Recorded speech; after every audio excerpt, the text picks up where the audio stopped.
Did you know that the beauty of the Mass is founded on the beauty of a mystery? But mystery is something that could be the furthest thing in our minds as we move in our daily life. We are focused on the now, on our daily to-do list of what would make us happy. Like Ulysses of the Trojan War, we would like to drink life to the lees. We would like to experience life, every bit of it, to the fullest. We would like to eat, drink, and be merry, for tomorrow we die. And as we move through life, as we work and play and chat with our friends in Facebook, let me ask this fundamental question.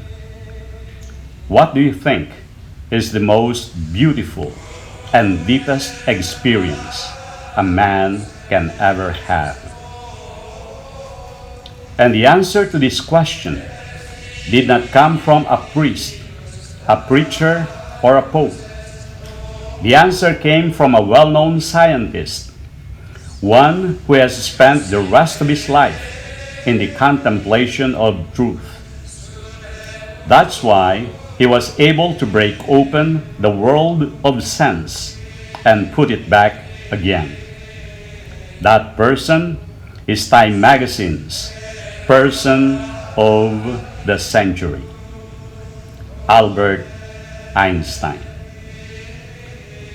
What's so important about the mystery? According to Einstein, the most beautiful and deepest experience a man can have is the sense of the mysterious, the source of true art and science. To sense that behind anything that can be experienced, there is something that our mind cannot grasp, and whose beauty and sublimity reaches us only indirectly and as a feeble reflection. He is, of course, talking about religiousness, but Einstein might as well be talking about the Mass, because the Catholic Mass is the heart of the mystery of creation. Man is mystery himself. Like a boy, he would like to fly to the very heart of mystery. And so, in ancient times, we have the Greek mythology of Icarus. Icarus is a symbol of man wanting to fly and touch the sun. A man who would like to be a god.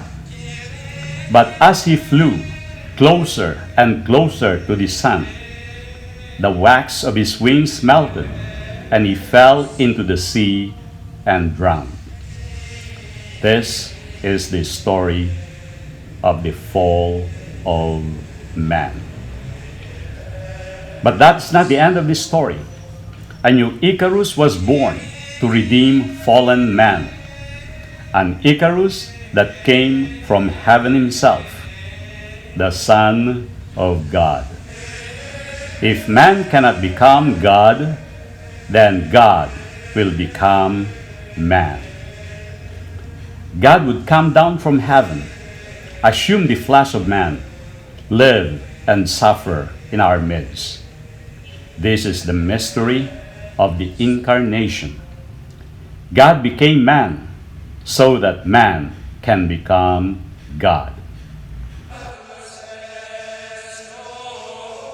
This is the supreme beauty of the Catholic Mass. Christ came to redeem us with his passion, death, and resurrection. He is present to us in the Mass in the form of bread and wine, so that every time the priest says, "This is my body, this is my blood," he may nourish us, and when we receive him, we partake of his divinity.